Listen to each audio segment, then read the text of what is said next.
Mbukeli siluvula ngegiya eliphansi ke namhlanje uhlelo ekhaya Jikelele ngemva kwezindaba ezibuhlungu zokwedlula emhlabeni kabulelwa Mtukutana waziwa ngelikazahara.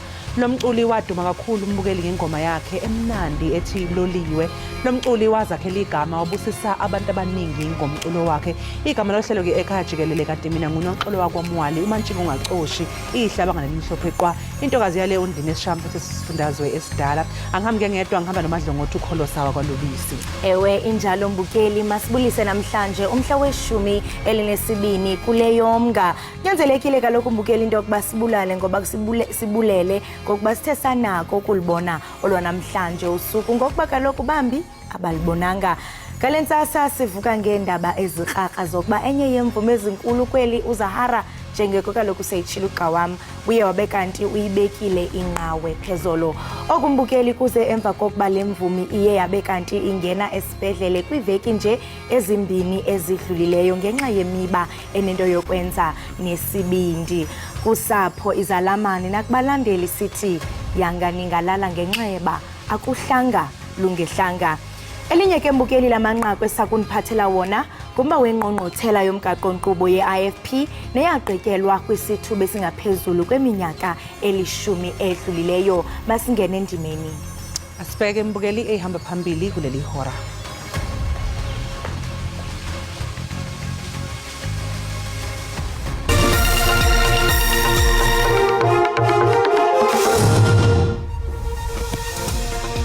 Inkantolo ephakeme ePitoli ithi sasingekho emthethweni isinqumo esathathwa ngumengameli wezwe Cyril Ramaphosa ngesikhathi ehlonza uMisuzulu kaZwelithini njengengonyama yesizwe samaZulu.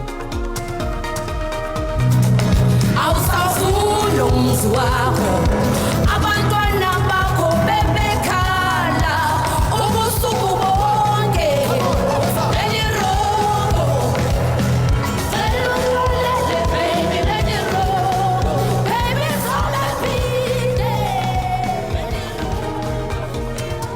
Iliflathele eli limagada ahlabayo imvume ephuma izandla uZahara kwisibhedlele salapha eRhawutini phezolo.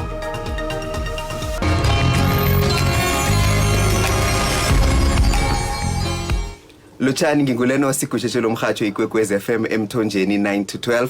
Siyakwamukela ehleleni elitsha likamabonakude lendaba ezinabileko ekhaya Jikelele. Sikhamba nawe noyomsebenzini uthinge esikolweni konke okuhloka kuyokuthola zamva nje siphuma phambili indaba siqahe ngezemidlalo ubujamo bezulu ukuthi na uphuma ekhaya wazi ukuthi umbathe njani. Konke okuhloka ngelimi oluzwisisako la ku SABC News.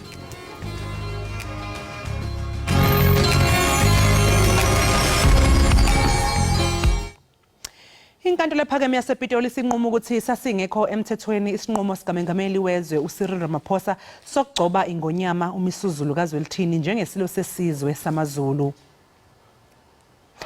Umntwana uSimakade kaZwelithini wayefake isicelo enkantolo ephakeme yasePitoli ephikisana nesinqumo sikamengameli wezwe sokuhlonza uMisuzulu kaZwelithini njengengonyama yesizwe samaZulu.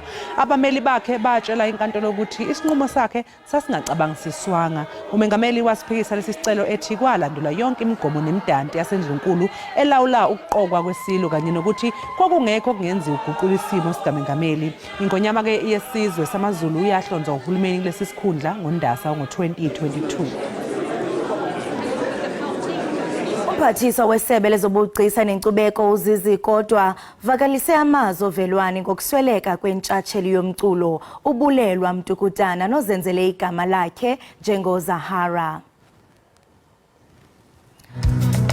awusafulo umzi wakho abantwana bakho bebekhala ubusuku bonke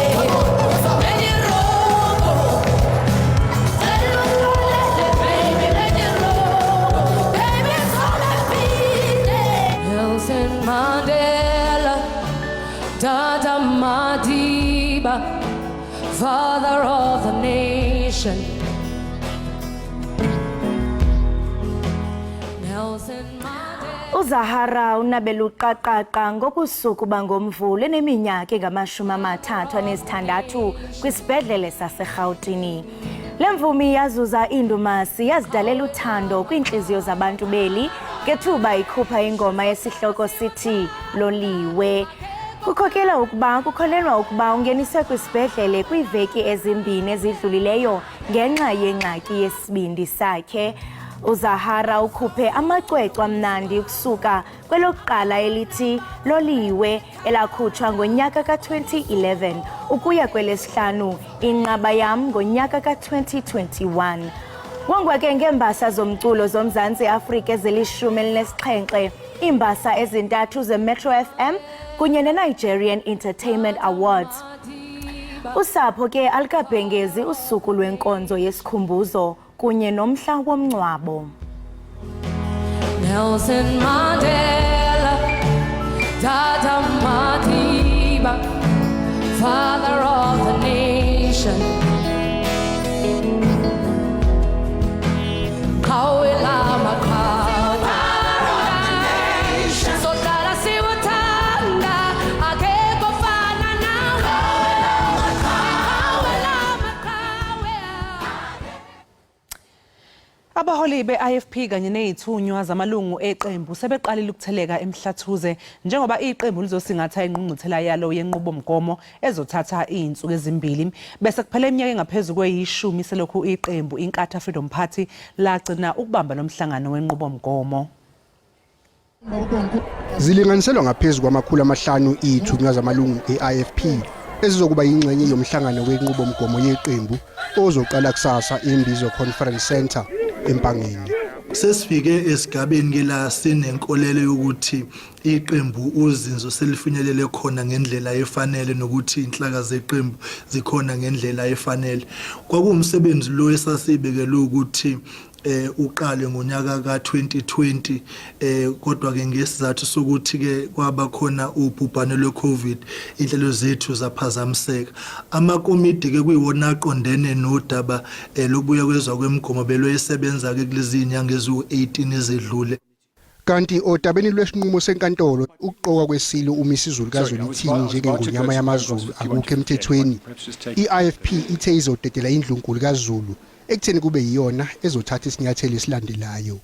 On the issue of His Majesty the King, we have noted the judgment of the court, and it is a matter for the royal family now to deal with, and we hope that they will be able to respond to it in earnest to provide the necessary stability, and we will accept whatever outcome of that process is concerned. So for us really it's a matter for the royal family and His Majesty the King to see how they take it forward.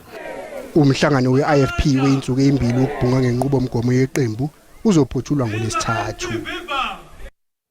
Umphathiswa kwi-ofisi kamongameli uMkhumbuzo Ntshabeni ubhengeze ukuba abemibela bali-19 abaveleleke eGaza ngexesha lemfazwe eqhubekayo phakathi kweSirayeli neHamas babuyile ebesenza ingxelo yeveki yentlanganiso yamalungu eCabinet ePitoli.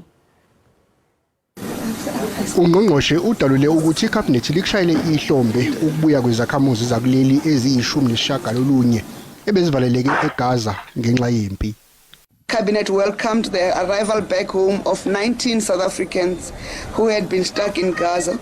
South Africa extends its gratitude to the government of Egypt for granting our citizens safe passage through the Rafah crossing into its country. South Africa calls for an immediate and permanent ceasefire and the resumption of talks that will end the violence arising from the continued belligerent occupation and lays the basis and that will lay the basis for a just and lasting solution to the challenges of the people of Palestine and the peace of the people of Israel. Udabini lwe-Transnet ebonakala ibhekene neyinselelo ngesiminyaminya esibonakala emachwebini afana nase-Richards Bay. iCabinet likholelwa ukuthi ibhodi elikhona njengamanje lizokwazi ukuthola izisombululo ngokukhulu ukusheshsha. Cabinet has full confidence in the board of Transnet that they will implement what they've set out to do. They had, if you recall, they've committed with their minister to update the nation every second week in terms of the progress they are making to reduce the backlogs that are in our ports and also the work they are doing with the rail infrastructure. And that's what you need to follow up on. Whether there will be equity injection to the Transnet board, already National Treasury announced, and the guarantees that they needed to be signed for Transnet to be able to unlock its balance sheet. Maqondana nokhetho lwangonyaka ozayo ungqongqoshe uthe umengameli wezwe usazohlangana nekomishana yengamele ezokhetho iIEC ngaphambi kokuthi kuhlonzwe usuku lokhetho. Ikhabhinethi inxuse abantu bakulela ukuthi bawasebenzise ngokuwonga amanzi njengoba lelizwe likhungethwe inkinga yamanzi nje ikakhulukazi esifundazweni iGauteng. Iningizimu Afrika siyantula futhi ngamanzi lenqinamba yamanzi sisobala njengoba inhlelo ehlinzeka ngamanzi esifundazweni iGauteng ziphansi kwencindezi. Rand Water isixwayise ngokuthi uma kuqhutshekwa nokusetshenziswa amanzi kakhulu inhlelo zokuhlinzeka ngawo azizukwazi ukuqhubeka isebenze. Uhulumeni unxuse zonke izakhamuzi zakuleli ukuthi isebenzise amanzi ngobuhlakani. You will recall that South Africa is a water scarce country, and therefore the call for us to use water sparingly is not only limited to the people of Gauteng, it applies across the country. Kusenjalo okhulumela iRand Water uthi ukunyuka kwezinga lokusetshenziswa kwamanzi esifundazweni iGauteng kungenxa yokushisa kulamasonto edlule. Uqhubeke wathi amathimba ezobuchwepheshe eRand Water azoqhubeka nokusebenza ngokuyikhandla ukuze kusimamiswe izinga lokuhlinzekwa kwamanzi. Rainwater has over the past few months been warning that the water system is constrained due to high consumption across all Gauteng metros. The impact of heat wave continues to result in high consumption above the set targets in all Gauteng metros. Technical teams from Rainwater and Gauteng metros continue to collaborate in implementing interventions that strive to stabilize reservoirs levels and water supply to various areas. Kanti ijaji ephakemeleyo kwiphondo laseNtshona Koloni uNathan Erasmus ugqibekwela ukuba uZandile Mafe otyholwa ngokugqugqisa ipalamente akanokujongana nezityholo abekwazona. Ijaji lenkantolo ephakeme eWestern Cape uNathan Erasmus linqume ukuthi osolwa ngokungqongqisa ePhalamende uZandile Mafe akakulungele ukulandela icala abekwelona kanjalo nokuziphendulela. Diagnosis of mental condition, schizophrenia, under the heading section 79(4) C in brackets, capacity to understand court proceedings. The accused is unable to follow court proceedings so as to make a proper defense. Mafe watholwa ukuthi unokugula ngokomqondo. Emva kokuhlolwa yithimba longoti bodokotela bengqondo esibhedlela sase-Eastern Cape. Ijaji lithole ukuthi labo dokotela banesipiliyoni kulomkhakha futhi asikho isizathu sokuthi beqamba amanga ngesimo sikaMafe. Lithi umbiko kadokotela uThuphana kanjalo nobufakazi bakhe liyabethemba. He has been declared unfit to stand trial, meaning he won't be able to put up a defense and instruct his lawyers. We are happy that finally it has come to be finalized today, although it's not finally, as we have heard that the defense has indicated that they are going to appeal the decision, the finding of today. Mafe ubhekene namacala amaningi okufaka phakathi ukushisa, ukuvukela umbuso kanye nokugqekeza kulandela isigameko somlilo owangqongqisa ePhalamende eminyakeni emibili edlule. Ummeli wakhe uAdvocate Dalimpofu uthi lo mbiko awunayo imininingwane eyanele ukwenza isinqumo esingagweba ikhasimende lakhe. Inkantolo yamanje yaseGoli ilihlehlisele umhlazi isihlanu kuNhlolanja icala elibhekene nomethuli weinhlelo kumabonakude umulimo Jubjub Maruhanye. uJubjub ubhekene namacala okudlengula, ukuzama ukubulala kanye nelokushaya. Yengoba liphinde lahlehla lilicala libhekene nomlimo Jubjub Maruhanye, ummeli wakhe ukhala ngokuthi ukuma ndawonye kwalilicala kuphazamisa indlela aziphilisa ngayo uJubjub. Ekuqaleni kenkantolo yasichitha isicelo sakhe sokuthi icala lihlehliselwe umasingane wangonyaka ozayo ukuze uJubjub ezoqhubha umsebenzi wakhe kwezikaqedisa izungu ngesikhathi samaholide asehlobo. Justice delay is justice denied. We're being delayed. But what can we do? Hopefully they'll have provided us with everything that we asked for us to be able to proceed with the matter. Phezu kwalokhu uthi amanye amacala athweswe uJubjub awaphusile kwazise enzeka eminyakeni engaphezulu kweyishumi edlule. We requested further particulars because some of the charges we could not understand or comprehend or being provided with sufficient details in which we can take the matter forward. What are these particulars you're requesting for? Such as, for example, if somebody says been raped, you say during the period of a year, You haven't said anything. So how do we plead to such a charge? Inkantolo ke inqume ukuthi iyelule ibheyili kaJubjub kuze kube umhla zinhlanu kuNhlolanja wangunyaka ozayo.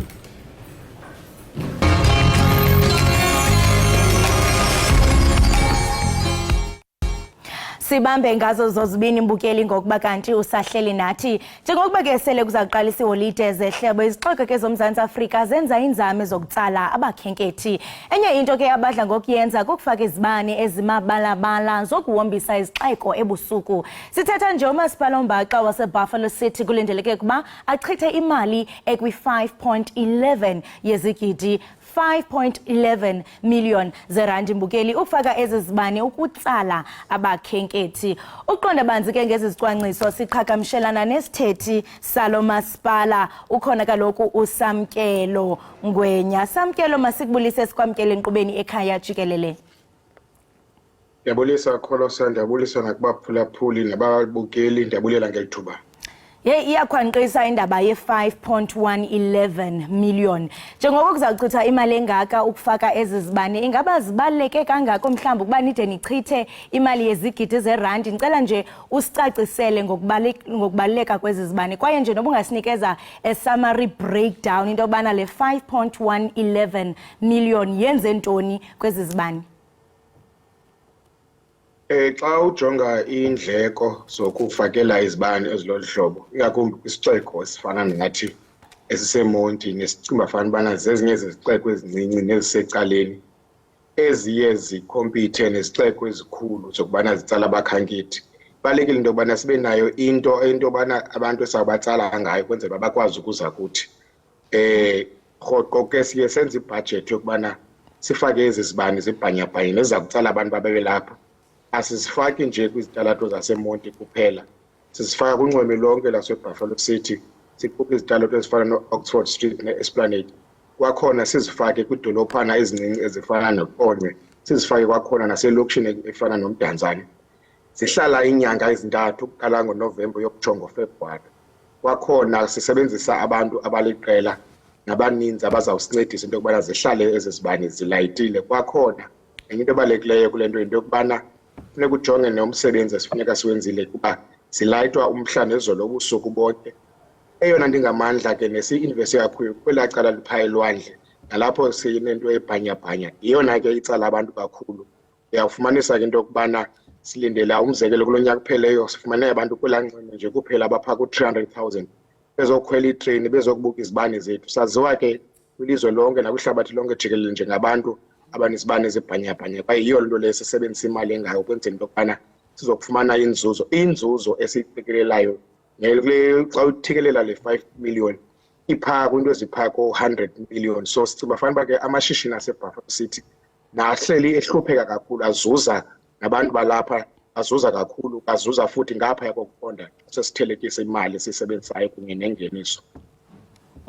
Uthetha apha into yokubana ezi zibane zizawulayita ubusuku nemini phakathi kwengxaki esijongene nazo singuMzantsi Afrika ingakumbi xa sizawujonga kwesixeko umba we-load shedding so umntu mhlambe ngoku uzawuphuma kwikhaya lakhe ngapha akho mbane kune-load shedding ayochitha ixesha onwabe nge-lights mhlambe ezibhanyabhanya senditsho uyijustifya njani loo nto ekubeni khona abantu abakhalayo kwesi sixeko ngokuba basafuna ukulungiselelwa amanzi angekhoyo ngapha yi-load shedding ngapha i-crime rate izowenyuka sentsho ijustifye kanjani umba wale 5 million phakathi kwengxaki uMzantsi Afrika especially isixeko esenu esijongene nazo. Awujonga imeko esikuyo siqale kule mcimbi we-load shedding uyawufumaniseka ubana izibane esizisebenzisayo azichaphazeli into eyenzeka i-load shedding kuba kaloku kunyanzelekile singumasipala xa sisebenzisana no-Eskom sibe nayo indawo esizicimayo xa siku-stage 1, 2, 3, 4 no-5 izibane zethu azikho affected but xa ilizwe lonke lichaphazeleka kakhulu i-load shedding which is stage 6 nayo la area ayibina-choice but intobana nayo siphele siyicima so izibane esizifakayo i-LED lights azichaphazeli into ye-load shedding. Okwesibini uyayifumaniseka ubana kunzima kakhulu abantu bakuthi abakwazi ukuphuma baye kwezinye indawo abantu baseMonti baye kwezinye izixeko bahambe nabayokonwaba so uba ngaba thina singumasipala sibenzele into yokubana kubonakala into yokubana unxweme lwethu lu-attractive kwaye abantwana bethu bakwazi ukubana bebe nendawo ezidlala njengale park sisandoyivula ibangela bokuthi lonto le abantu bakuthi bangakwazi babonwabe yiyo lento ufuma sebana si-investa kakhulu kwi-beachfront area yethu so that i-local tourism yethu ikwazi ukuboosteka. Ewe yonke into eyenzeka kwamasipala iyabhajethwa, so umzekelo imali ikhona imali yokusebenzisa into zamanzi, ikhona imali yenza into ze-potholes, ikhona imali yokuvuka izindlu. Umzekelo last week besinikezela uceba umeya uPrincess Faku izindlu ezi-100 eMdantsane.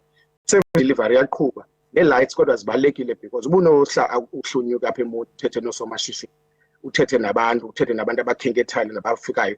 Kukho nento ekuthiwa zi-Airbnb, so nabahlali bayazuza kwezinto because umuntu ongumama uyakwazi ubana avule indlu yakhe okanye bahambe bayothengisa phaya kubuhlanti kugcwale. So ayifuneka siyijonge ngekona emehlo elinye lento, funeka siyijonge ngembombo zone, siyazi into yokubana into ye-tourism yinto yokubana yi-economy entsha ngoku nefuneka siyincedisile ukwenzela ukubana sikhulise uqoqosho kwathi abantu bakuthi bazuze.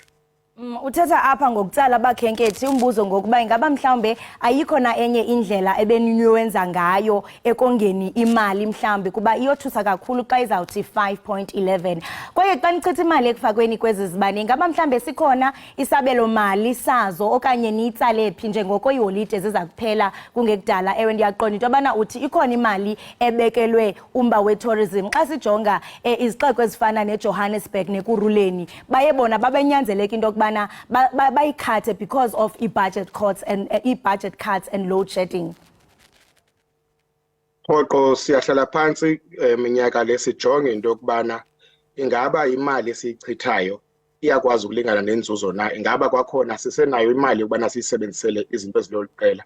Zikhona umzekelo izinto esingasezenzisileyo sizithathileyo isigqibo silibhunga sokubana iintlanganiso zethu asazibambile kwindawo ezibhanyabhanya. Kwakhona ziliqela nezinto esizenzileyo ukubana abantu baseBuffalo City abasaphumi besehla besenyuka. So siyakhatha siyazama useva apho sikwazi ukuseva khona kuba siyayazi ubana imeko yoqoqosho le ingentlanga kwaye kwakhona singumasipala funeka sisole siyijonge kakuhle imeko yethu yezemali. Kodwa xa usenza into efana ne-tourism ingakumbi into enjenge-lights funeka uyijonge nento yokubana ngeli xesha lonyaka ingaba into yobana yintoni into esinayo i-unique iBuffalo City. Enye yazo ke yile nto esiyithethayo into yokubana amalwandle ethu olishumi angumtsalane kakhulu. Umzekelo ubunofika apha eMonti ngoku uzafumanisa already sekukho abantu abasuka kwiindawo ezinjengo-North West nakuze zonke iindawo all over the country. Nathi ke ngonyaka qho ibhunga lihlala phantsi lijonge into yobana sisenayo na imali yokuzenza ezi zibane kwaye bangaba siyafumaniseka into yokubana asinayo loo mali okanye bangaba siyafumaniseka into yokubana imali esiyisebenzisayo mhlawumbi iyaphela. Sakusithatha eso sigqibo whether into yokubana siyehlise na indlela esilayita ngayo okanye siyiyekise na, kodwa kwangoku le inkqubo iyasebenzela eBuffalo City nangoku sithetha ngayo lilizwe jikelele kwaye abantu basuka kwindawo bezokukhenkethela isixeko sethu. Ndingathanda utyebe banzi xa uthi iyanisebenzela ingaba mhlambe isebenzela nina okanye isebenzela uluntu ngoba nabazawuxhamla kuba uluntu luyakhala ngenene ngeziseko ezingundoqo ezingafikeleli kubo. Sentshomanyo masipala bathi bayeka bona ukufaka izibane zeChristmas kuba uluntu lunezidingo ezifana nongabikho kwamanzi. Ungathini kumntu othi kusengxakini okanye kusenengxaki apha eBuffalo City ekufuneka nigxile kuzo endaweni yokuchitha imali engaka ngokufaka izibane? Iyasebenzela ingakumbi umzekelo siqale koosomashishini ingakumbi kwicala lethu le-accommodation, iqala le-restaurant kunye nayo wonke ubani ona ishishini. Kwesibini xa sijonga amanani ethu siyafumaniseka ubana kulo nyaka umzekelo kweDisemba sizangena kusiqikelela abantu abaphaa ku-900,000 abaza kuvizithela iBuffalo City. So nabantu sinamashishini asemacaleni umzekelo abantu abathengisayo kunye nabantu abanezinto ezifuna ukubonakaliswa whether yi-art or yi-craft nabo bayabasebenzela kakhulu. Leyo nto bendibalisa into yokubana i-township economy iyakhula xa kunjena because into ye-accommodation sector ngoku abantu bahlala kwiindawo ngeendawo, so iyasebenzela kakhulu thina okuhlobo sibona ngalo xa sesijonga umnotho. Lento nditsho ubana bakhona abantu abakhalayo kodwa bakhona nabantu abaliqela abavuyayo. Abantu ke sababona ngamanani abo siwabone kumalwandle ethu. Umzekelo ngoba esilayita izibane ngokusesikweni ngecawe kule veki pheleyo we had over 200,000 people begcwele bethe kwela beachfront. So yabonakalisa loo nto leyo into yobana abantu bakuthi into bayithakazelelayo kakhulu nabayivuyelayo. Umuntu onengxaki nezinto ezifana ne-service delivery iminyango yethu ivuliwe kwaye amagosa ethu asivale siyiBuffalo City. That's why nakwizinto ze-safe sabe sithe bhazalala into zamanzi, into zombane 24 hours sinemaqela ahleli nje kwenzela ubana senze sure into yokubana nantoni na eyenzekayo sikusithile sikhona. Umuntu obona i-pothole sinazo i-team kufuneka usungasifotela usisendele ku WhatsApp usitheke na ku Facebook. So ngiza ukuthi kwicala service delivery awukwazi ukwenza nje izibane ezibhanyabhanya ube on the ground ungasebenzi. So amagosa ethu azabethe bhazalala siqeshe lifeguards ezintsha ezipha ku 53 senza kangangoko sinake into yobana isixeko sethu singahombeki nje pha phezulu nalapha xa usihamba usehle usenyuka usifumanise sikwimeko eyiyo kwayesigcina bafana bana umuntu ozawukhengethela iBuffalo City uzazibonela ngaye ngokwakhe kwaye nomuntu ohlala eBuffalo City naye uzawuzivela kodwa ke onengxaki nayo lonto leyo funeka nakanjani asoloko eqhagamshelana nathi kuba sisoloko singalali 4 hours. Sentsho with lento itsho into abana abantu bayakwazi ukuthi mhlambe xa benengxaki ze-potholes baze kuni. Sentsho abanye kudala bethu kususela u2014 kungalungiswa imigaqo. Le nto bakhwanqisayo kakhulu into abana ngoku suddenly sekuzothiwa nansi 5.11 million kodwa nazi ingxaki. So ingaske ke ninganyusa ikawusi kakhulu ingakumbi ekunikezeni uluntu iziseko ezingundoqo. Ingaba mhlambe nizawuzenza ntoni ezizibani ukuphela kwexesha leholide? Sentsho uthi bazizawuhlala elixesha ingaba nizawuzenza ntoni naphinde nizithengisa kwakhona. And omnye umbuzo otshotshenhla kukuba ingaba mhlambe ukuba mhlambe nifumane ezizibani was it a clean tender kwaye mhlambe uba kuthiwa naku ziyebiwa nizawenza ntoni uqinisekisa into yokubana ziyakhuseleka? Izolobe sisungula indlela ye-54 million ephakwe cala lase-beachfront. Kwakhona sinendlela ezintsha ezisuka kumcimbi yase-airport nalendlela esizenzileyo kwicala lasemdantsane. So ngokubhekisele kwebana i-development iyenzeka kakhulu eBuffalo City. When it comes to izibani ewe yonke into esiyenzayo yenziwa ngokusemthethweni. Lena yitender eye kukhutshwe ngaphandle kujongwe zeziphi inkampani kuqashwe inkampani eziliqela ezakuncedisana nesebe lethu leza electricity because lo mcimbi okhulu ungabi unoyidrive eBuffalo City uyafumanisa bana it's over 6 kilometers yonke nezezibani. Le nto ithetha ibalekile ke ngakumbi ke especially le nto yokubana abantu bayazithuthula lezi zibani kwaye bayazimosha. That's why sine team esiku-stand by nje ngexesha lokwenzela bana sikwazi ukuzilungisa. Siye kithi ke xa sesegqibile lo 3 months phakathi kuFebruary xa sevuka lezi zibani siye ziwiswe phansi kwakhona zithathwe ziyokulungiswa. Inganibalekile into yokubana senza kangangoko sinake into yobana senze i-design ezinhle ezintsha ezibonakalisa ispirit se-Christmas. So minyaka lena ke siyazama ukuzi-improve ezisinazo ngokuyajonga imithi uyajonga i-lights uyajonga i-hotel uyajonga zonke indawo zisemanxemeni nakule baby leap project sisandoyilauncha ezibani zibhanyabhanya kwaye wonke umuntu ufikelelayo apha eBuffalo City uyancoma kakhulu. Minyaka le siyasizama ubana sijonge xa sezothulile singazi-improve njani na kwenzela senzele inxebe lethu elihle kakhulu. Le ndawo ke ezifana nasemdantsane they come to alive la township akwangena naseqonce abantu bahlala kwezalali bendwendwele kwelacala yonke laa nto iya-brightness ufumanisa ubana ezadolophana zethu nazo zikwimeko at least impressive kakhulu. 5.11 million. Mnumzana uNgwenya masibambe ngazibini ngexesha lakho. Nkosi ndiyabulela. Bukeli ke lo besincokola naye nguye uSamkelo Ngwenya nosisithethi kumasipala uMbaxa waseBuffalo City kwiphondo laseMpuma Koloni. Njengoko kaloku isixeko sizachitha imali engaphaya kwezigidi ezintlanu zerandi ukuhombisa esi sixeko ngenjongo ke zokutsala abakhenkethi ngeholide zasehlotyeni. Ingaba luthini uluvo lwakho apho ekhaya? Qiniseka into yokubana uyasibalela kumakhasi ethu. Okwangoku make sibhatala amatyala sithi qhwe evenkileni wagungqi.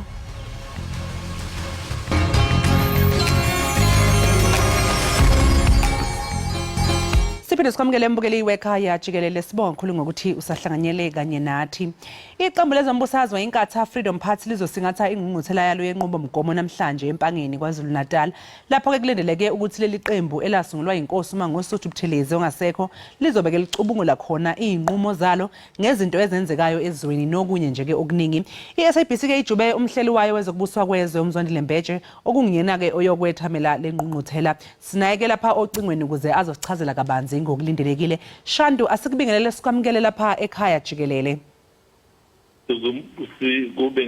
Sibingelele nababukeli. Shandu, ngokubona kwakho yini iNkatha Freedom Party okumele ukuthi ke ibhunge ngayo? Ngabe iziphi izinqumo okumele xoxwe ngazo lapha? Njengoba sikhuluma nabo ke izolo bacacisile ukuthi yini into abazogxila kuyo kakhulu. Into ke abayibeke ekhulwini kakhulu udaba lwezomnotho, udaba lwezemfundo, udaba lwezempilo, udaba kwakhiwa kwamathuba emisebenzi.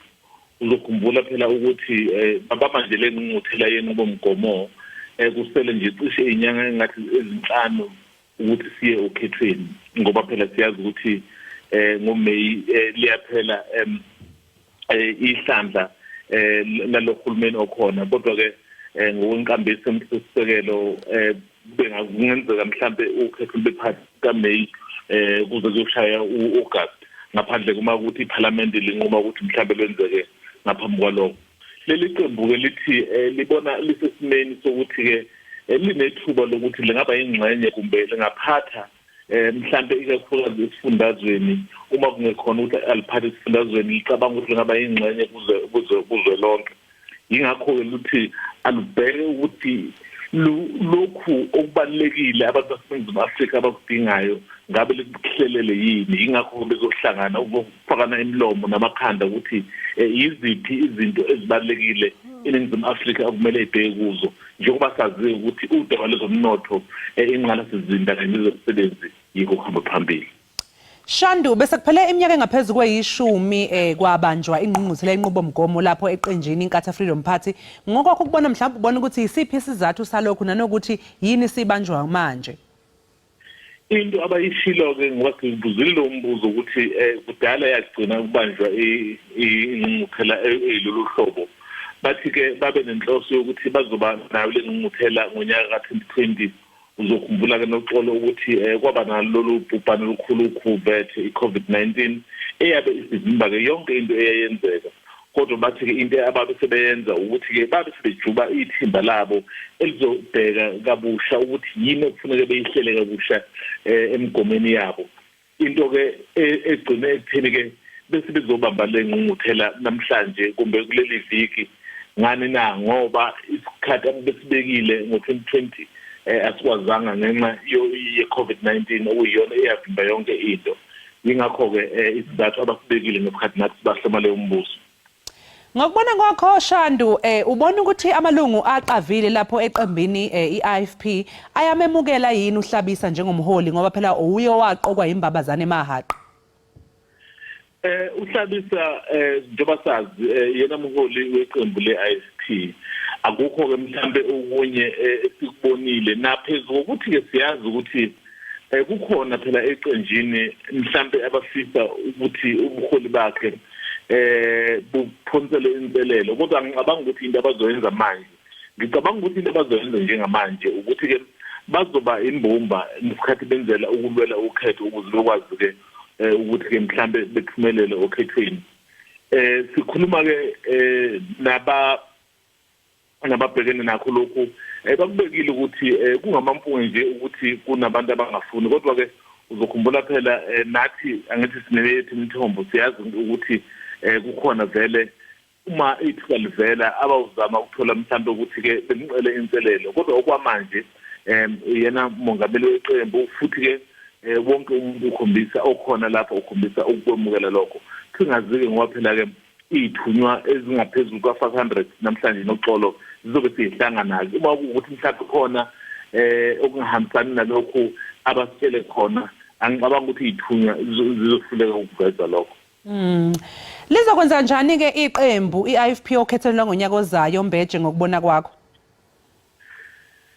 Iqembu leIFP libukeka uma ngabe uzobheka izinketho zokuchibiyela lokuthi ama-by elections lapha ikakhulukazi lapho KwaZulu Natal liye lanempawu zokwenza ngcono kakhulu uma uqhathanisa nalokho ababekwenza esikhathini esiphambilini naphezulu ukuthi mhlawumbe kwezinye indawo ezithize akubanga lula kangako lithi ke ngenxa yokuthi ke izinketho zokuchibiyela zikhombise ukukhula futhi ke basho nokuthi bazophinde besikhombise nemininingwane kumbe ibalo ikhombisa ukuthi beyiqembu elikhulayo kusho ukuthi ke banethemba ngempela ikakhulukazi esifundeni KwaZulu Natal okuyilapho abanesizinda khona kakhulu bathi banethemba lokuthi mhlambe bazoba kwazi ukuthi beyingxenye yokusungula uhulumeni leli qembu kodwa nje basazi phela ukuthi maningi amaqembu abangayo ngoba nje noxolo mhlambe enye izinto engayibalula ichaza khona ukuthi sizobanga kakhulu isifunda siyazi ukuthi iqembu elibusayo ukhongolose uzovula umkhankaso wakhe lonke lapha KwaZulu Natal siyazi ukuthi iqembu elingelesithathu kwabakhulu ngokukhulu iEFF izovula iqembu umkhankaso walo lapho kwaZulu-Natal siyazi ukuthi naye IFP manje uyabona ukuthi ngempela umbango omkhulu nakuba benethemba lokuthi bazo sebenza kangconywana kunalokho mhlaba bekwenzile umbuzo ukuthi ngabe lo ngconywana uzoba sezingeni lokuthi ke mhlawumbe bedlulele iqembu elibusayo kumbe bazama ukuthi besondele eduze kwalo.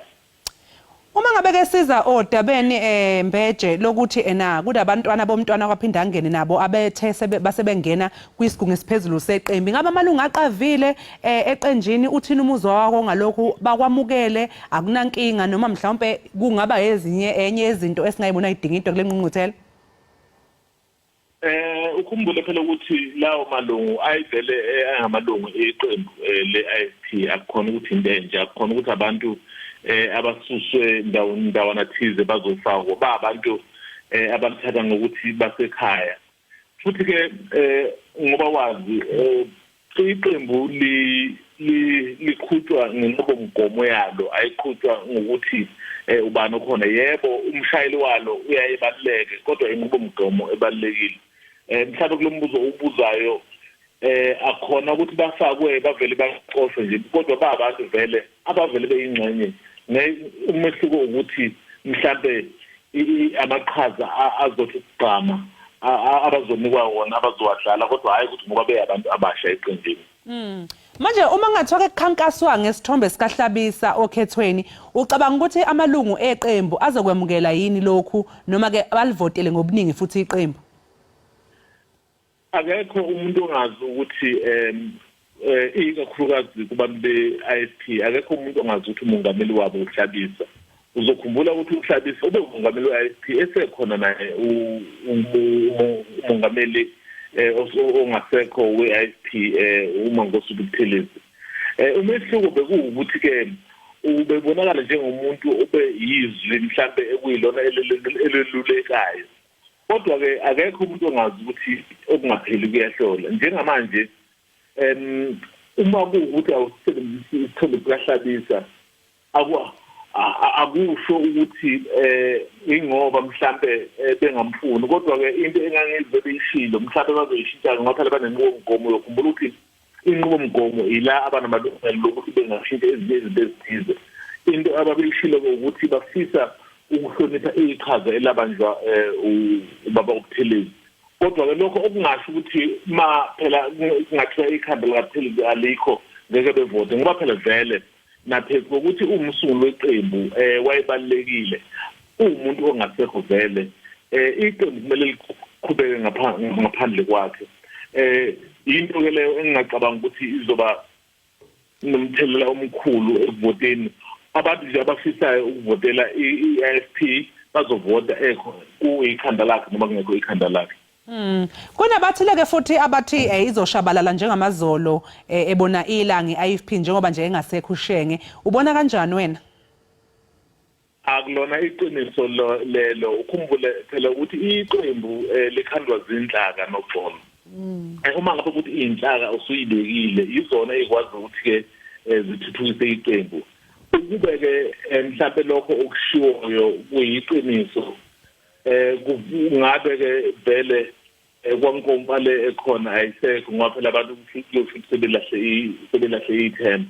Into ke mhlawumbe engayisho ke mina ukuthi ngabe ubuholi lobusele buzokwazi yini ma kuukuthi kunenhlukwane ezombono buzokwazi yini ukuthi ke bungalwi kuze kufike lapho mhlawumbe iqembu lihlukana khona phakathi. Wona umbuzo lo mhlawumbe engicabanga ukuthi abantu abaningi bazofuna ukwazi ngoba phela iqembu neqembu ikakhulukazi malikhula ligcina liba nezingxaki uzobona nje iqembu elibusayo i-ANC ukuthi yini linenkinga engaka ngaphakathi ngoba iqembu malikhula yebo ukukhula kuba kuhle eqembini kodwa njengoba ukukhula udonsa mhlambe nezinye izinto uyithanda ngoba phela abantu abaningi banembono yabo ehlukene futhi ke banokufisa ukwenza izinto ngendlela ethize.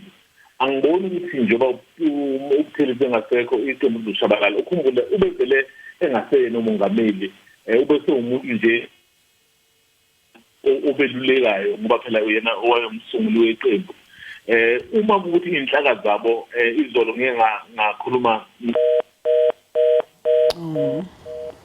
Hayi-ke mbukeli lowo bekumzwandile Mbeje oyintelike simkantshubomvu lapha ongumhleli wey'ndaba zepolitiki lapha e-SABC. Omkantshubomvu besixoxisana-ke naye mayelana nengqungquthela yeNkatha Freedom Party ebanjelwe lapha empangeni enqubomgomo. Le nqubomgomo-ke le ngqungquthela enqubomgomo-ke mbukeli yenzeka nje-ke ngaphezu kweminyaka eyishumi yenzeka. Ubesichazela-ke lapho ukuthi-ke isizathu salokho uthe mabelibuza iqembu lasho ukuthi cha babehlela ukuthi bazoyibamba ngonyaka u-2020 kwase-ke kuba-ke ne-COVID-19 eyayibisivimbela ukuthi-ke leya ngqungquthela iqhubeke-ke kulindeleke ukuthi iqhubeke-ke ngqungquthela-ke ujutshwe khona umzwandile Mbeje-ke ukuze-ke acoshele uzolokhu nje-ke engena-ke ey'nhlelweni zalapha e-SABC ukusichazela ngosekwenzeka ngaleso sikhathi. Njengamanje nje-ke mbukeli ake sithi nje-ke qu ey'tolo sizobuya emva komsuswana.